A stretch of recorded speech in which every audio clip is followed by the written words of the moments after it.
Getting ready to buy or sell a home? Do you want to help support pro-life organizations? Then you need Real Estate for Life. Get a top-notch real estate agent and support pro-life causes. Go to realestateforlife.org to learn more.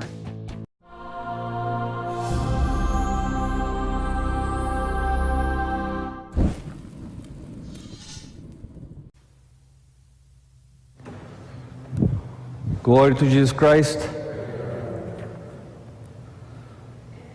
People like to contemplate on the known truths.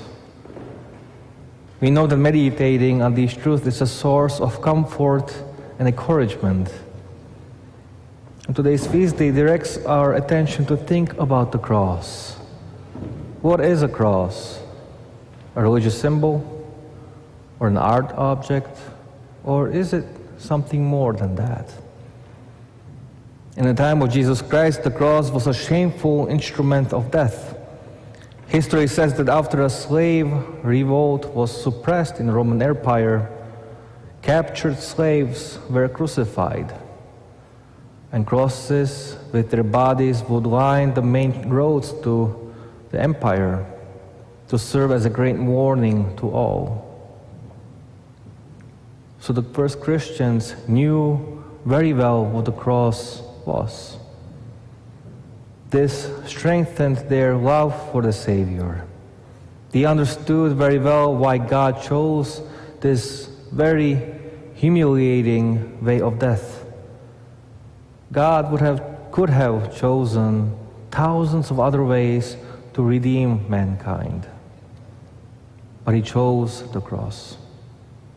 This action is an expression of God's love for man. Jesus Christ accepted this humiliating death so that all who lost their dignity through sin could find Him as a Savior to whom they can turn in their troubles and in their misery. Jesus' death on the cross can only be understood from the point of view of the faith. From any other point of view, it is nothing but incomprehensibly folly, craziness. We are all called to follow this divine acceptance of the cross. There is no shortage of opportunities.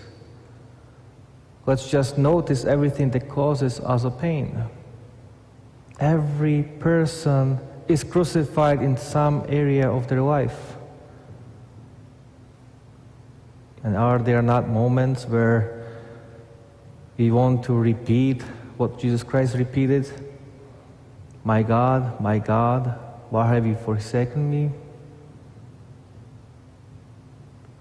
How can we deal with these moments of crucifixion that are repeated daily? The Christian attitude is the example of the Savior. He did not reject the cross. He accepted the cross and took it up to Golgotha. He knew that this cross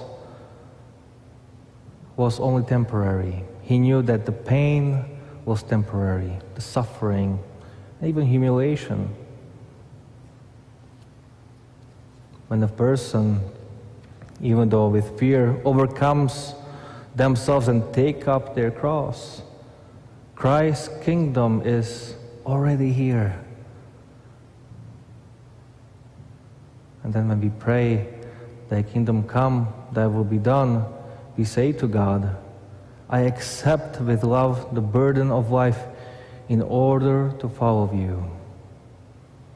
Accepting the cross is following God's great love for us. And the fruit is the outpouring of blessings on this world through us. Glory to Jesus Christ.